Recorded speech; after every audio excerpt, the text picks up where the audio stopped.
오늘 우리에게 주시는 하나님의 말씀은 사도행전 13장 42절에서 14장 7절입니다. 그들이 나갈새 사람들이 청하되 다음 안식일에도 이 말씀을 하라 하더라.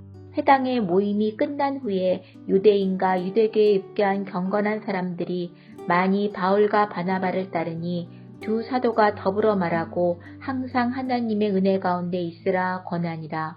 그 다음 안식일에는 온 시민이 거의 다 하나님의 말씀을 듣고자 하여 모이니 유대인들이 그 무리를 보고 시기가 가득하여 바울이 말한 것을 반박하고 비방하거늘 바울과 바나바가 담대히 말하여 이르되 하나님의 말씀을 마땅히 먼저 너희에게 전할 것이로되 너희가 그것을 버리고 영생을 얻기에 합당하지 않은 자로 자처하기로 우리가 이방인에게로 향하노라. 주께서 이같이 우리에게 명하시되 내가 너를 이방의 빛으로 삼아 너로 땅끝까지 구원하게 하리라 하셨느니라 하니 이방인들이 듣고 기뻐하여 하나님의 말씀을 찬송하며 영생을 주시기로 작정된 자는 다 믿더라. 주의 말씀이 그 지방에 두루 퍼지니라. 이에 유대인들이 경건한 귀부인들과 그 신의 유력자들을 선동하여 바울과 바나바를 박해하게 하여 그 지역에서 쫓아내니 두 사람이 그들을 향하여 발에 티끌을 털어버리고 이고니온으로 가거늘 제자들은 기쁨과 성령이 충만하니라. 이에 이고니온에서 두 사도가 함께 유대인의 회당에 들어가 말하니 유대와 헬라의 허다한 무리가 믿더라. 그러나 순종하지 아니한 유대인들이 이방인들의 마음을 선동하여 형제들에게 악감을 품게 하거늘 두 사도가 오래 있어 주를 힘입어 담대히 말하니 주께서 그들을 손으로 표적과 기사를 행하게 하여 주사 자기 은혜의 말씀을 증언하시니 그 시내의 무리가 나뉘어 유대인을 따르는 자도 있고 두 사도를 따르는 자도 있는지라. 이방인과 유대인과 그 관리들이 두 사도를 모욕하며 돌로 치려고 달려드니 그들이 알고 도망하여 루가오니아의 두 성 루스드라와 더베와 그 근방으로 가서 거기서 복음을 전하니라. 아멘. 지지난 토요일에 신방이 있어 올림픽공원에 갔었습니다. 주차장은 거의 만차고 줄지어 세워진 천막들과 마이크 소리, 사람 소리로 시끌벅적했습니다. 공원 초입에는 전도 테이블이 있었는데요. 이단이었습니다. 이단들의 열심을 보면서 반성했는데요. 오늘 본문에도 복음을 향한 사람들의 열심과 하나님의 열심이 나옵니다. 먼저 복음을 들은 사람들의 열심입니다. 복음을 들은 사람들의 열심은 두 가지로 나타났습니다. 첫 번째 열심은 복음 듣기를 사모하고 사람들에게 전하는 열심입니다. 42절 세번역입니다. 그들이 회당에서 나올 때에 사람들은 다음 안식일에도 이러한 말씀을 해달라고 청하였다. 방금 말씀을 듣고 나오면서 말합니다. 다음 안식일에도 이러한 말씀을 해주십시오. 오늘 들은 것으로는 성에 차지 않았습니다. 또 듣고 싶었습니다. 바울의 설교는 그들이 처음 듣는 복음이었습니다. 예수 그리스도의 죽음과 영원히 썩지 않으시는 그분의 부활과 죄사함과 의롭다 하심의 은혜는 너무나 신선했고 충격이었습니다. 한 번 들은 은혜의 복음은 또 듣고 싶다, 더 알고 싶다는 영적인 갈증을 주었습니다. 일주일을 어떻게 기다리지? 다음 안식일이 빨리 오면 좋겠다. 복음에 대한 사모함을 주었습니다.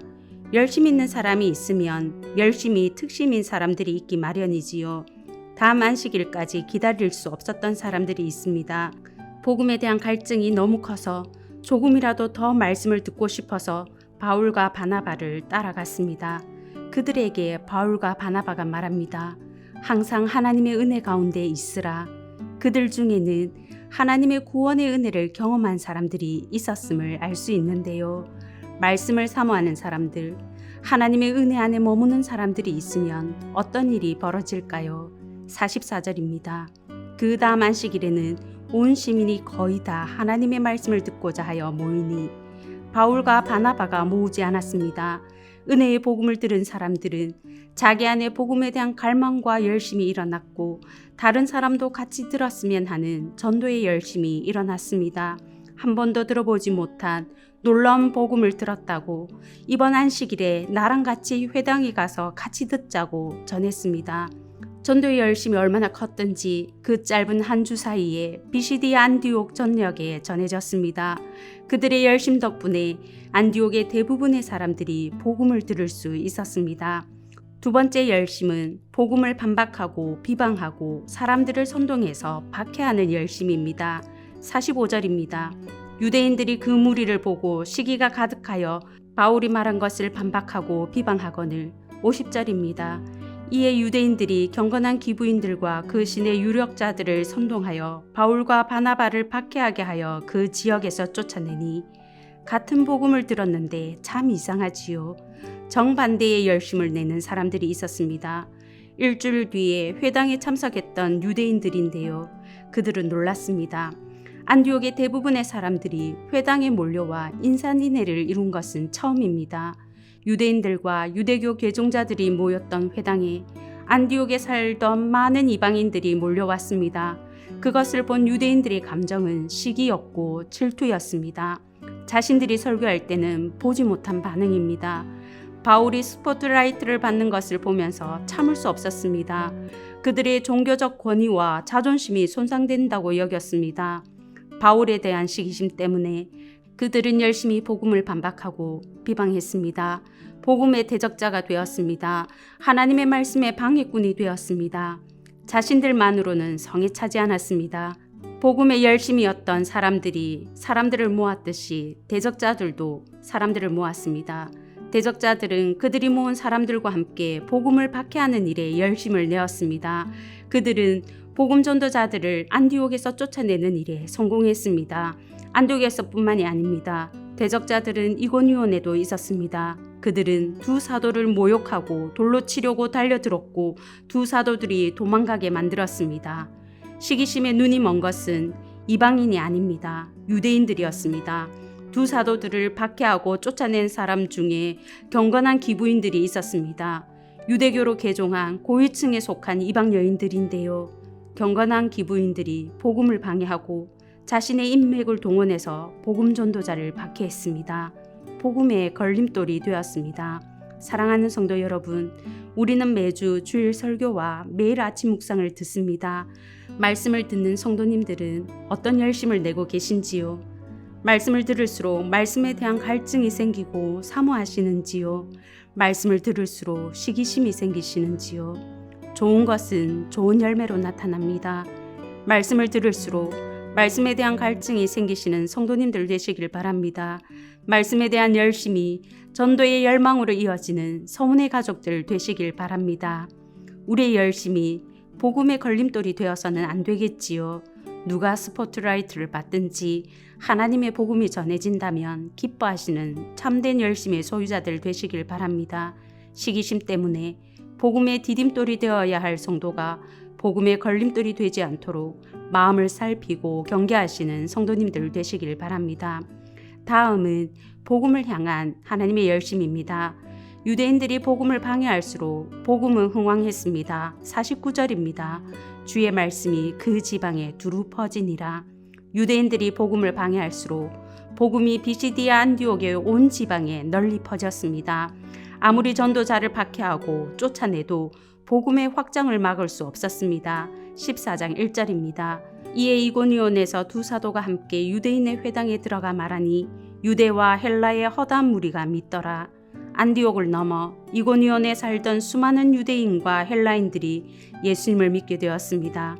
돌로 치려고 달려들었을 때는 루가오니아의 두 성에도 복음이 전해졌습니다. 바울과 바나바는 복음 전도를 멈추지 않았습니다.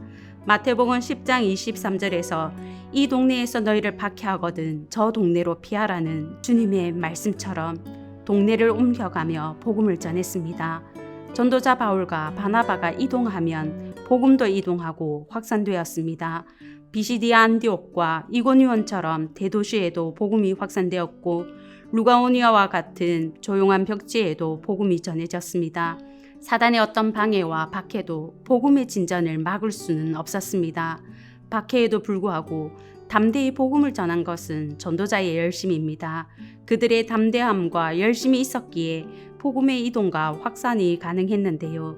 그런데도 제가 전도자의 열심이 아니라 하나님의 열심이라고 말한 이유가 있습니다.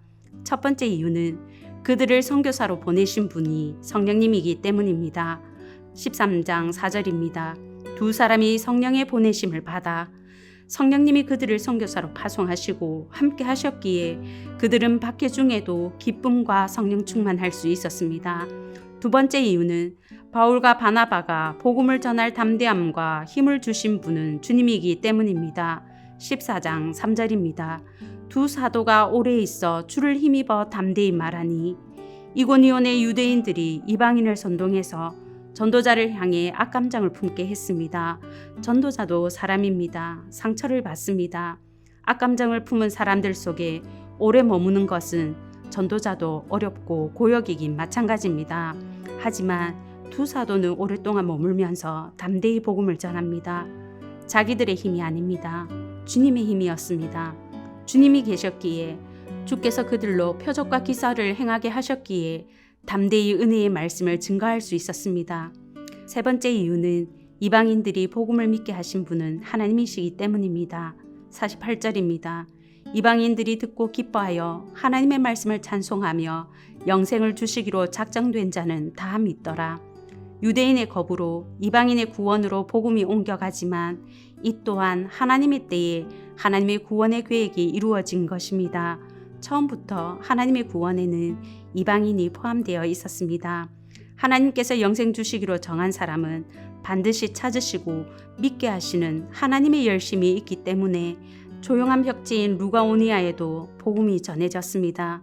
중요한 교육로도 없고 인구도 적고 대부분이 제대로 교육받지 못한 문맹인인 루가오니아의 사람들이 복음을 전해 들었습니다. 복음을 거부하던 우리가 믿게 되었습니다. 영생을 얻기로 합당하지 않은 자로 자처하는 유대인이라 할지라도 하나님이 영생 주시기로 작정한 사람은 언젠가는 다 믿게 될 것입니다.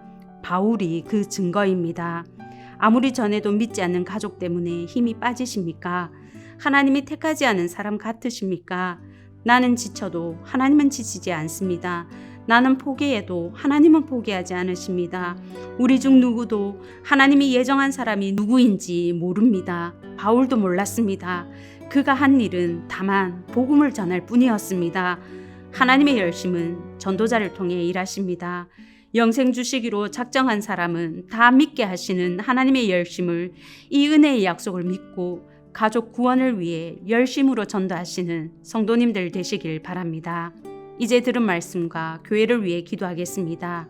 첫째, 말씀에 대한 갈증이 있게 하시고 복음의 걸림돌이 아니라 하나님의 열심이 나타나는 복음 전도의 통로가 되게 하소서. 둘째, VIP 사랑주일에 등록한 VIP들과 태가족들이 잘 정착하고 우리 교회를 통해 구원의 즐거움을 알게 하시고 성숙한 신앙인으로 자라게 하소서.